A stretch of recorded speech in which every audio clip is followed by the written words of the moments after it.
Talofa lava, everybody, and thank you for tuning in to the Empowerment Show. My name is Mani Malaiulu, and this is the show where we bring you people that are doing great work out in their community or in their chosen profession. We gain their wisdom, insight, knowledge to share with us so that we may be able to empower our own lives. And our guest today is none other than the man himself, Mr. Latu To'omaga, somebody that I have massive respect for. And I feel like, honestly, I've known you for so long. We've just met, eh? We've only really just met. I just met a month ago, but where did we meet? I saw you first, and Yes. you were MC at your mother-in-law's Yes, Langi. funeral, Langi's funeral, and we're related because Langi's sister is my sister-in-law. Correct. Yeah. Yes. So you left an impression. Well, thank you. So our paths have crossed, Yeah. and I've reached out to you. So thank you for doing this, and welcome to the show, Latu. Thank you. I wanted to ask if you could just tell us a little bit about yourself and also what you do for your chosen profession. Sure, I'm a solo dad of 3, and Max is 16, Rosa's 13, girl, and Levi's 10. And so I'm a consultant, and I made up my own consultancy because I thought that it would be better to be a specialist in the things that I'm good at. So I'm a teacher, trained teacher by trade. Right. So I took all of that, and I'm an aerobics instructor by trade. So I took teaching, education, and instructing wellbeing and combined it to make a consultancy. Wow. Yeah. And then I kept on learning and growing in the area of neuroscience. So I joined the Brainwave Trust and started presenting as a Pasifika educator. There's only me and Dr. Esther Cowley. Jason Tiati has just joined, so we've got 3 Samoans around the country now.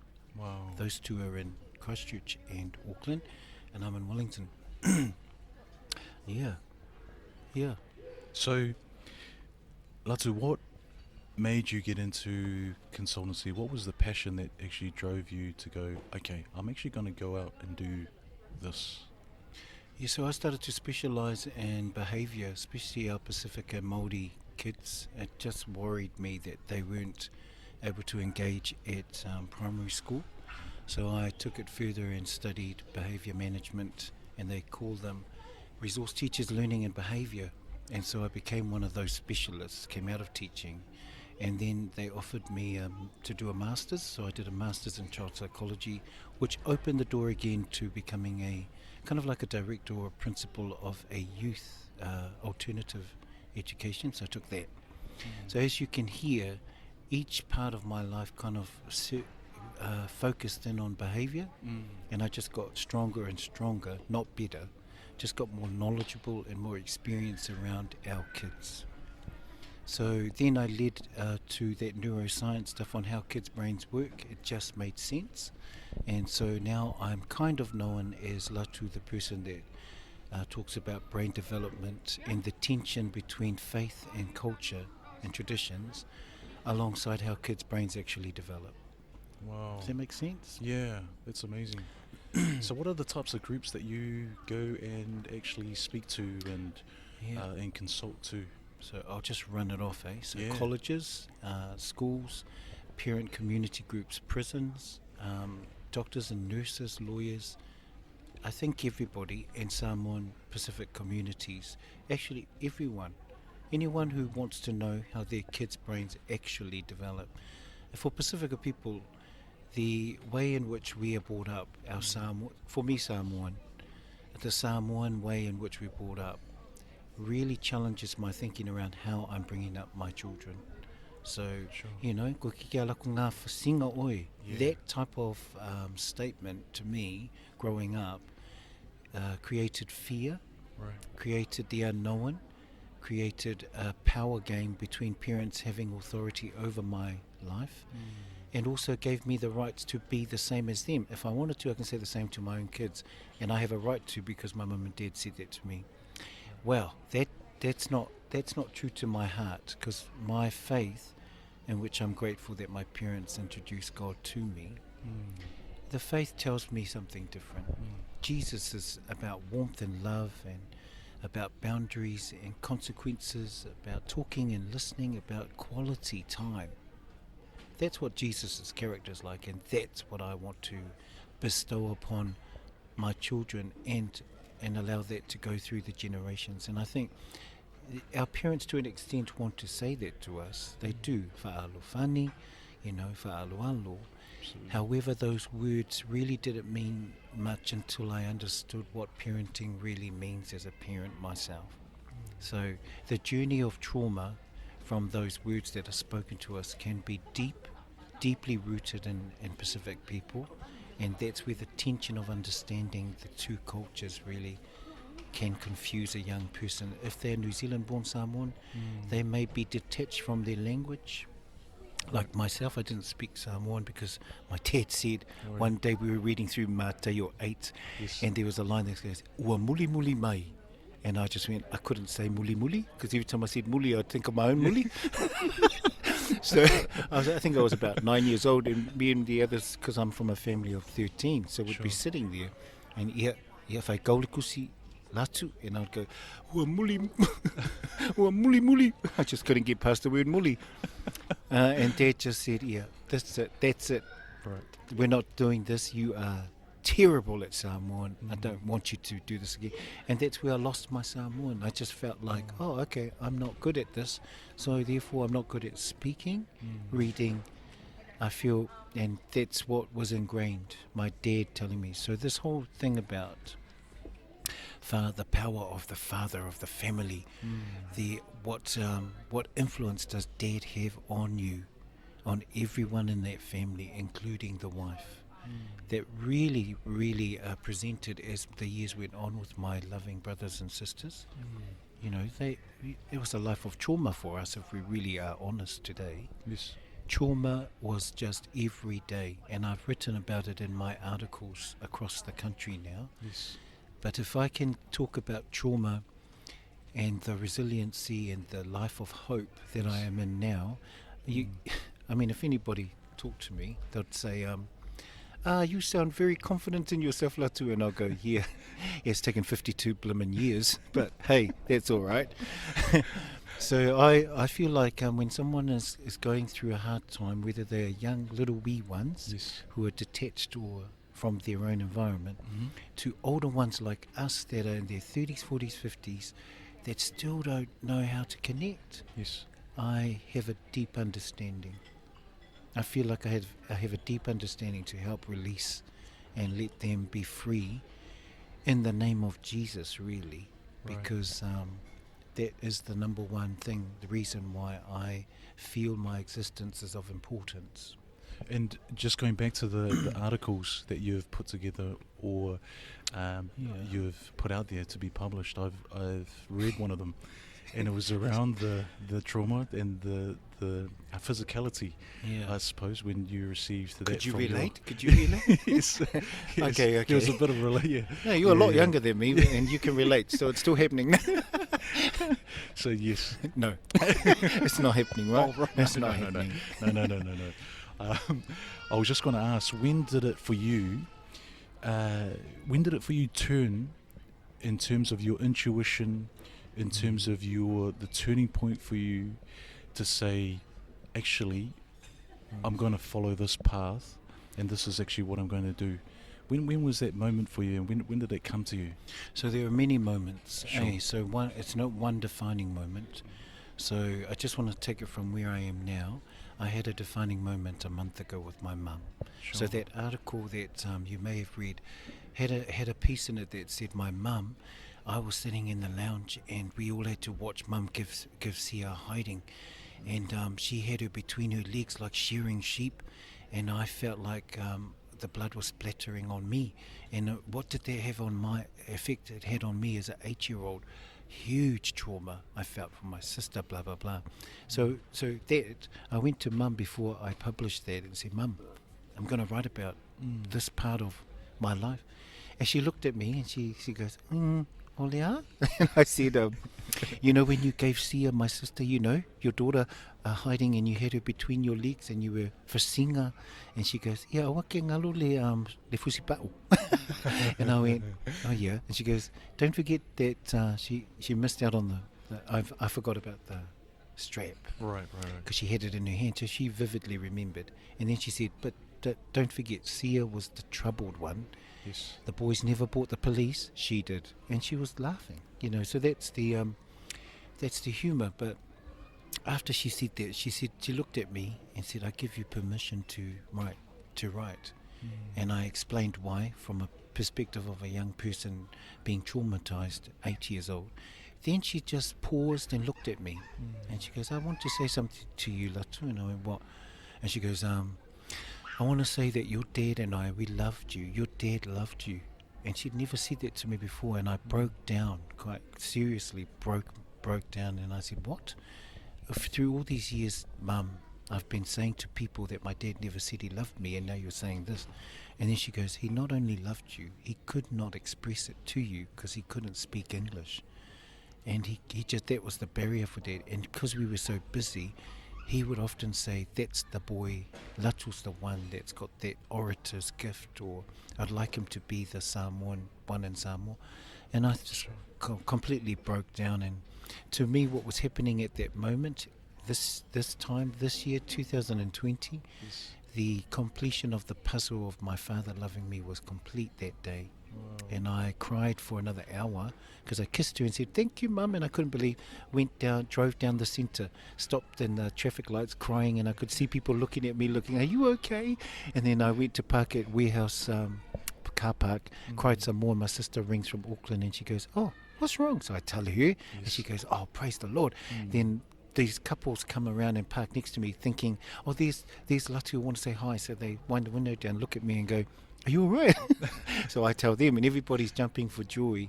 But my family said to me when I shared at the family meeting, they said, "Latu, this joy that you're experiencing, the freedom of knowing that Dad did love you, is our joy." Then they said, "O oi o o oi." And that's what really made me feel like this is not mine, it's ours. Wow. And so the journey in life, you know, I've waited all this time to be completely free from this notion that I thought my dad never loved me. Wow. But it wasn't that at all. And so I'm 52, and this is how long I've had to wait. And it's good. So now I feel like, Better late than never, huh? better late than never. And now I feel like I'm really in my zone. I can talk about anything now. Yes, you do. Just tell me now. But in the 20s, 30s, 40s, I had breakthroughs. Right. Small breakthroughs of feeling confident now because I've kind of worked on this thing in my life. And I've been through a lot of counselling. I think the last counselling session is coming up in August. So we had one yesterday, and my counsellor is so proud of me. He's like, "You need to go find a wife." And I'm like, "One thing at a time, mate." But yeah. So you're talking about the counselling part, and you're talking about being complete with hearing that from your mother about your father, which is very powerful. How long have you been seeing the counsellor for? So when I separated with my lovely ex-wife, whom we are now good friends, Sure. the first year I just want to soli her, but don't say, I've already said it. But I can't get that one now, out. no, we're very tight right now. Sure. So 5 years ago when we split, I knew I needed to get counselling for the kids and me. Because I've got really good connections, I talked to Liz Dixon, and she's a child counsellor. So she had some time with the kids, and they loved her. And the two younger ones kept her going. The older one was okay. He said he was okay, but I kept an eye on him. Right. And then I continued with my own counsel for the last 5 years. And he, you know, you suss them out. Yeah. And he's a Bālangi, and I didn't think I would go with a Bālangi, but he looked at me in the first session. He goes, "You look upset." And I went, "Yeah, I'm upset. I'll just tell you now, you're not Pacific, and I don't know whether you understand what I'm going through, and I don't know if I can relate to you." And he just looked at me and he goes, "Well, try me." And I went, What? Will you tell me a bit about yourself? Listen to my ego at the time. I was so mad. Wow. And he just said, look, I was divorced for 26 years. And he got me just by saying that. Okay. And I went, 26 years? This is just happening. I've been with Lisa for 16 years. And that quickly made me click with him that he's been there, done that. Latu, trust me. And so I trusted this white guy. And to be honest, he has faith as well. I kind of said, are you a Christian? And he goes, Latu, this is about counselling. This is not about Christianity. It's about counselling. Your counselling. If you want Christianity, you go to church and do all your thing. But I'm here for what we're talking about. And I love that too, because he's true. He's right. Yeah. Although by the end of it, we were talking about God. Yeah. Did you manage to get that and out? he's a full-on Christian too, so that was good. Cool. But he didn't want to make that influence the discussion. Right. And so when you started that journey of going to the counsellor, where I'm going with this, Latu, is that what, if you could describe that kind of person that you were then, as opposed to the person that you are now, and then going through some of those challenges? A good question would be to him, to the counsellor. Yes. What was Latu like in the beginning? Because man, I used to, like I say, I just look at him and go, what do you know? And then he'd go, you sound very angry. And I'd go, I can't. Oh, you know what? I just want to smash everyone. And I had an absolute hate for my ex-wife. A hate that was so deep that if she came near the house, I would sense, and the kids would be like, Dad, Mum's here. Mum's where? She's outside. You tell your mother that she's nowhere. She better be parked up the road. That's how much hate I had. And if I was in the presence of her and I could feel her around, I'd totally ignore her. And she to me would be dirt. It would be the utmost hate that I could sum up. And I wouldn't even, and the kids were like, they were really scared in their voices at the way I was, my tone and my actions. Sure. I mean, I wouldn't, and then I'd drop them off halfway, if I had to meet Lisa, I'd drop them halfway and not talk to her and just drop them and go, there's your mother. Can you see her in the distance? There you go. Wow. Off you go. And so the impact that had on the kids was huge because I was like that for 2 years. Sure. Then I had an epiphany. And the epiphany was going from Nainai College, because I was teaching, through to Porirua. And I felt like God had struck me with lightning and said, you need to ring Lisa now. So I ring her on the phone. And I'm on that earpiece in the car. And she goes, hello, Latu. And I go, hi, Lisa, I need to say something to you. I'm just not sure what I'm doing. And then the tears rolled down my eyes and my voice started shaking and I started wailing. And I went, I just want to say I'm really sorry. And I felt myself just convulsing, like I was really in a moment, manifesting something. And I was crying, wailing, saying sorry. Can we do this again? Let's start again and be parents to our kids. And I said, are you there? And she goes, hold on a moment. So she must have got up, moved to another room, closed the door, and then she went, I'm sorry too. And she said, I've always loved you, Latu. I'm just so sorry this has happened. And I said, we're crying to each other, a real earnest cry of love for one another, because we do love each other. Sure. And we want the best for each other. Sure. And that came through. My whole being was more that God just smashed me and said, you're going to feel this, and this is what you need to feel. It's called empathy, and it's called love for her, and it's called you need to show her that she is actually a woman worthy of living in the way that you have never felt before. So, I just broke down that day. And then I said to her while I was going, so I'm offering you an invitation to come to my house to have lunch, but I told you, I can't cook, so there's going to be no food. She quickly laughed and she goes, I'll bring some baking, and I really miss your chocolate cookies. So Sunday came. Sure. The kids had no idea. I told Lisa to bring her husband because she married quickly after we finished. Sure. And that was another thing that pissed me, Wow. yeah. Okay. Anyway, Yeah. moving on. And so she said, can I bring Andrew? And I said, sure thing. So I was really sucking it up Yeah. because, and I didn't know she was going to bring Andrew and Andrew's other daughter.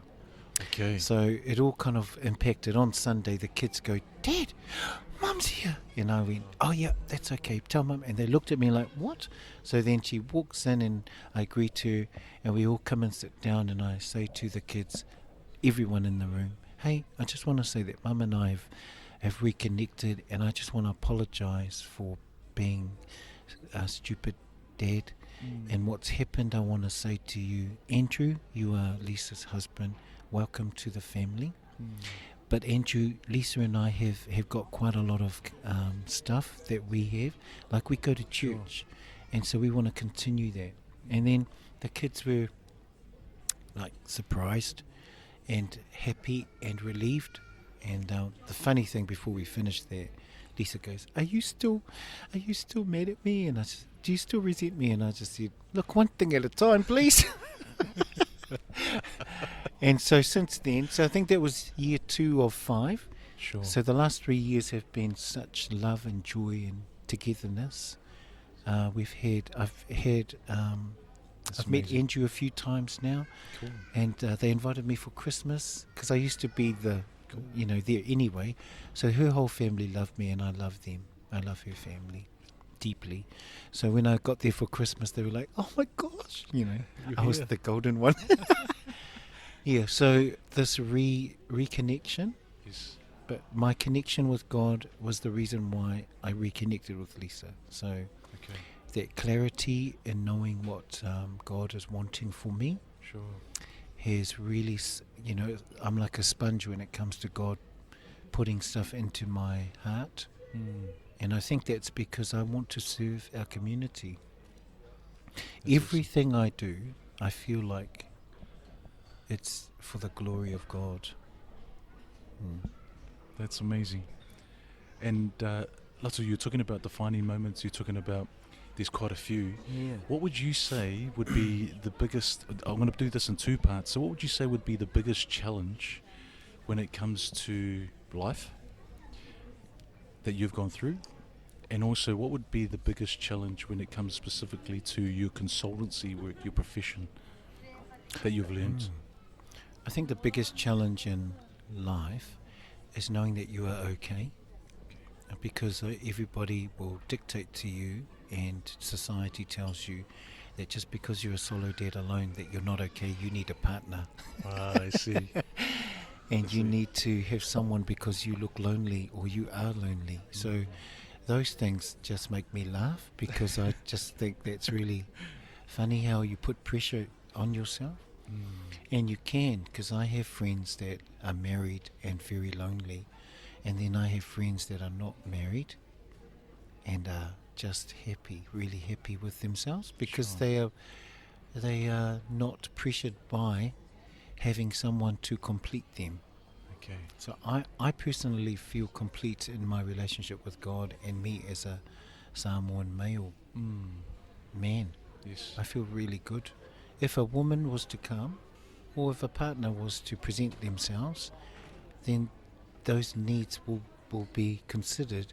Yes. But I'd like that person that I meet to feel full in themselves, Sure. and that I add to that, Sure. and they add to mine. And if we have an argument and split up, that we were complete to start with, Yes. that I'm not broken by 2 bits put together. Yes. I feel complete in my God and myself. Does that make sense? Yeah, absolutely. So that's a constant thing that people unconsciously think, and I'm aware of. But I just float my boat and keep funky with myself and Yes. know who I am. I can now because I've had bits of my puzzle completed. You see, Yes. So Put together. that whole thing about identity and your dad. I always come back to the dad. Your dads help you to be who you are, and that's why I'm doing a series around the importance of Pacific Island dads, Yes. because we all That's great reflect off our own dads. Absolutely. What was the other one? The consultancy, because you've been doing consultancy work for 5-6 years now. Yeah, man. And I just wanted to know, what's the biggest lesson that you've learned during that part of your journey? Yeah, so you're still learning lessons because it's about relationship building. Sure. So when you're with people, you're treating them with the utmost respect because one, they may provide information to others about me. Sure. So they might go away and go, this guy Latu, he's really good with people, so you might want to talk to him. So there's an ongoing. Mm-hmm. So that first meeting is important in valuing other people genuinely. Hey, you just want to see what they're about and go far. You're really amazing, and try and listen in on what they are actually able to do, because one, they could help you or not, or two, I could pass them on to people because I've heard what they're good at, and maybe they can't help me, but I can help others from what you might have. Sure. Like, for example, I spoke to Levy the other day, and I immediately thought, oh, you need to talk to yourself, Mani. Sure.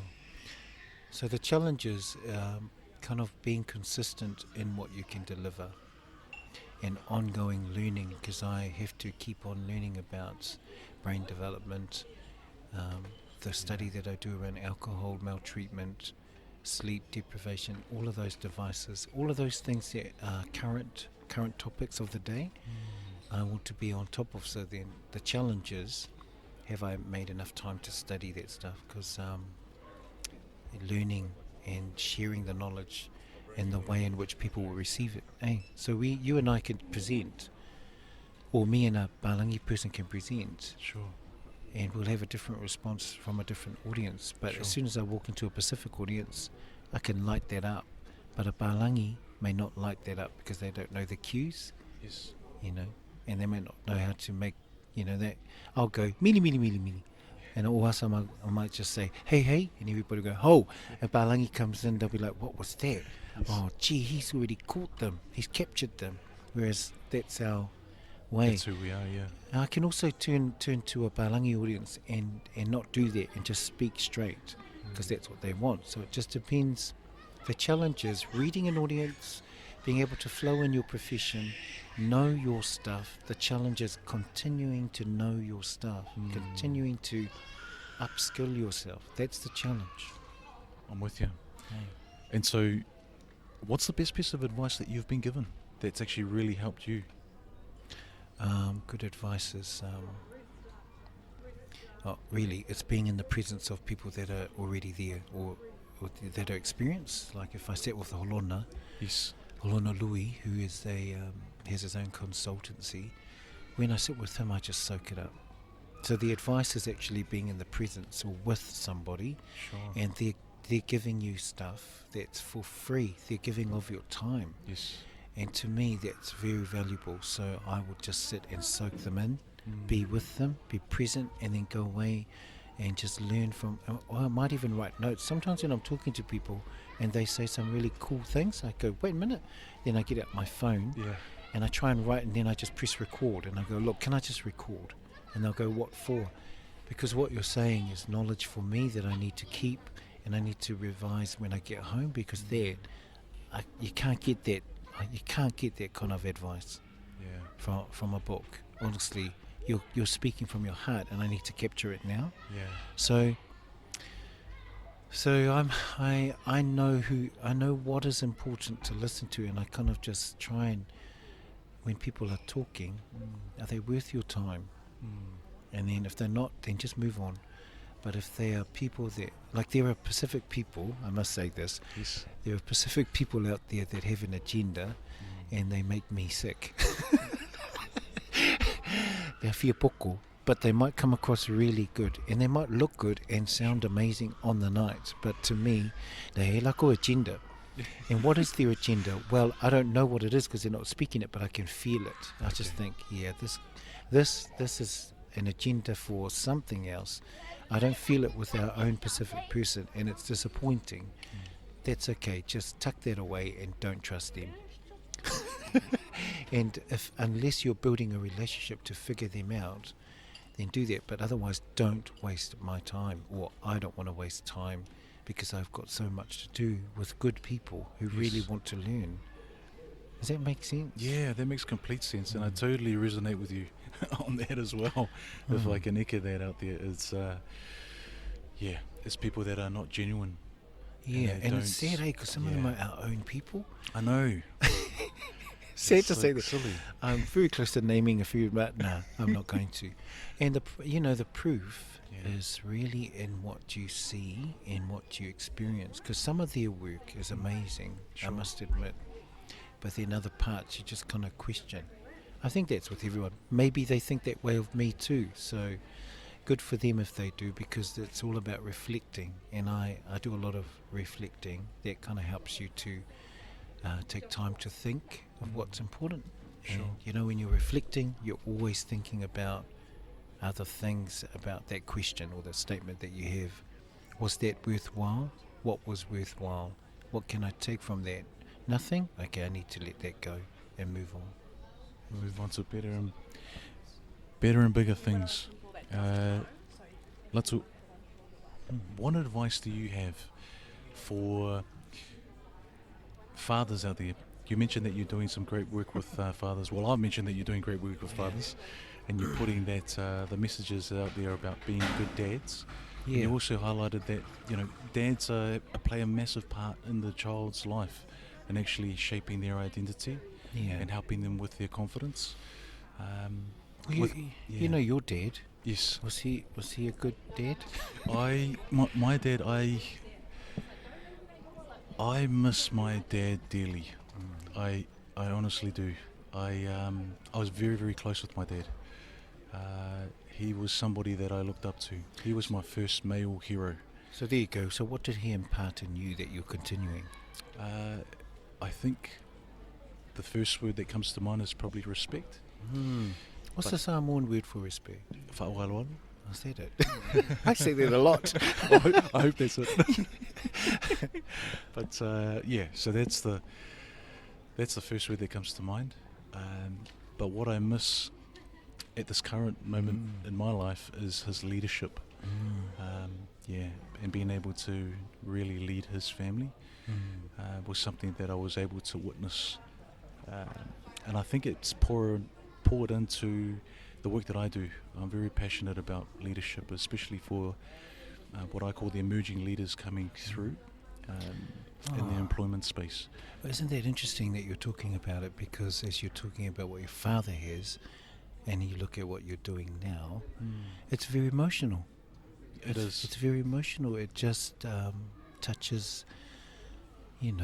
These are the things that are meaningful to you, that you're carrying out. It's like a prophecy that you have been given, and you're leading it through. And your dad would be so proud of you, And that legacy that he's left you is what you're leading for your own family. And it's not just your family, it's those that look around, your extended family, your cousins. They all have an opinion on you, eh? Yeah, absolutely. And that's what matters. And then the extended community have an opinion on you. So when we Thank talk you. about dads, Yeah. I can't remember the question. But your one sounded good. I liked your answer better. Let's go with your answer. It was just any advice that you Oh, had for that's right. dads that you thought might be relevant Okay. considering Here your it is. background. One, we are not perfect. Nobody's perfect, so we're just trying our best. Amen. Eh? So there's always a new drama for us, parents. But dads, when you've got girls, it's really hard because we don't have their psyche. Let's be honest. So we need advice, and that's where Mum steps in, and Yes. tries to be, because she knows that stuff. But for me, I go to my 5 sisters, and ring them and say, look, what do I do? I've got Rosa, and they give beautiful advice, Cool. as well as the mum. What's the question? Advice, eh?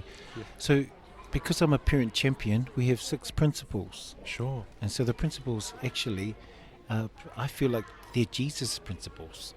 Cool. So I'll try and remember them. One is warmth and love.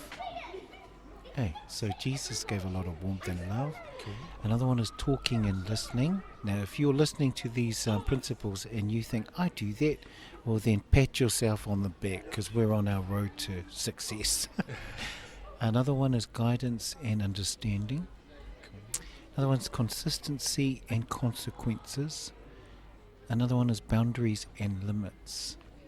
So these are really good, because if you can tick off, then you're doing well. And the last one is providing a safe and secure environment or world that your child lives in. Now, I'm telling you, I can tick one or two, and I've got the one I'm working on is the boundary one.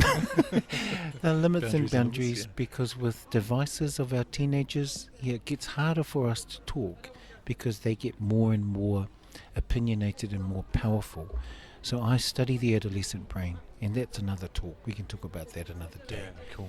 So I have the science behind that. But you know, when you're in front of your teenager and you try and give them the science, they're just like, Dad, I'm not your experiment. They give you the opinion, they're not afraid. So those are the 6 principles. Okay. And I wear them on my t-shirt. I made a t-shirt for them so people can talk to it when Wow. they see me. What I'd like to do is do them in Samoan, Cook Island, Tongan, so that we can talk about it in our own languages. Because I'm telling you now, Jesus was like those. Since we need to follow the principles that that's a Jesus principles. Cool. Honestly, without even looking at the Bible, just on Christ's character, it just makes sense. So that's how I'm going to approach the church family. Sure. It's around faith and not around religion. For me, it's around faith. Right. Growing their faith in God and using the 6 principles, which is advice. That's the advice. And I run these seminars like 2 hours on that. Amazing. People just like, can you keep going? That's amazing. So, lastly, I wanted to ask you this: what empowers you today? I'm empowered by listening to the men. So because you spoke, I interviewed you about being a dad, and just the things that you kind of gave and all the other men give kind of really inspires me to keep on doing what I'm doing. Sure. Learning, my kids are inspiring. People believe in me, but I believe in myself too. But That's people good. really think I'm really good at something. And I'm like, okay, I think I am. I can contribute. You are though. I can testify to that. So I get a lot of phone calls to help. You know, can you help my son? Yeah. Can you help my daughter? We have to go to this thing, and I go, I got you. And then I act like a lawyer, because there are certain Right. roles that I can play as a consultant in meetings to defend our children properly in settings that I'm familiar with, like school setting, college settings, boards and trustees. I'll go in and defend a child that's been suspended. I'll go in and say, just hold the line here, Wow. back off, and I'm going to give you some information about the child. And if we're looking at an adolescent, this is the research we need to consider around this child's behaviour. Because they'll say, this Wow. child has been so naughty and they're out of control, and I'll go, well, let's look at why and the reasons behind the behaviour. So I do a lot of advocacy because I believe in our kids and our families that have no idea on how to talk. Kalofa. So some of our Pacific families are like, Latu, we're scared because we're not sure what the teacher. And I'll go, don't you worry. When we go to the meeting, I will let go kala. Don't talk, because I am advocating for you. If you talk, then you're going to ruin what I'm trying to do. And I talk You're gonna like ruin a the teacher. message. Yeah. And I talk like a teacher, so you don't have to talk, because I'll talk their language, and then they'll be like, damn it, Yeah. Latu knows what we're talking about, and I'll ask for the correct documents. So I do a bit of advocacy there. You're such an asset, because that's so. It's such a need out there. I can imagine with you know, especially Pacific families. Yeah. They don't know the system. They don't know the They don't. language. They don't know where to turn to, let alone know how to communicate their own thoughts. That's right. You are so right. Because they're trying to understand living in New Zealand, understanding the culture, and then still wanting their own faith and culture in their family, and it conflicts with the Western culture. Yeah. And then the kids are trying to float in the Western culture and maintain what they're learning, and are getting confused. with two messages. One is your boundaries and the law of God is this way, and the other is, but it's quite loose here. We don't have these big boundaries, so there's kind of discussion needed for youth to feel like they're okay. So I'm doing work around suicide, well-being, because our young people are wanting to feel good about who they are, Yes. and what they want in life. So I'm doing a little bit of that, but then you have to unpack the parents so that the parents can give their kids a bit of a break, because they feel like, I'm in charge, Latu, you can't tell me. Yeah. And I'm like, The I'm pride kicks in now. not telling you, I'm just sharing information for you to consider. And when you say it like that, because I've been through that religious stuff, Sure. I can relate to them. Because I've had a hiding, I can relate to them. Yes. Because I know the trauma, I can say to them, I'm talking like I know what you know, but I'm telling you there are other ways. Amazing. That's what you say to That's all the awesome. speakers. Eh? Yeah. Sometimes I love doing this. I'm going to put it out there. I love doing this, and I get. So do I. Yeah. I get as much out of it as hopefully anybody who's listening to it. So I'm blessed to actually come across amazing men. Where such have as you yourself. been, man? We haven't met I know. before. Maybe the timing's right. Maybe the timing. Yeah. That's true. That's true. Yeah. Latu, we've got to wrap this up. Yep, I thank feel you like I so could much. talk to you about all of this stuff for ages. At least the camera's not on. Any last words? I just want to take this time to thank you for this opportunity. I'm humble. I feel humble enough to just be thankful for this time. I want to bless you in your work that you're doing, and continue to open up your eyes to the goals that God wants you to fulfill for yourself, and for you being a dad, a son, an uncle, a community leader, and especially in this empowerment. So really, really dig into that and just let God take you on that journey with the support of good men around you and women. Don't forget your wife, eh? Yeah. She's the one that's your backbone. Apparently that's what they say, but I haven't got a backbone. But maybe God's got one for me soon. No, I just want to say bless your wife. She's amazing. And your lovely children.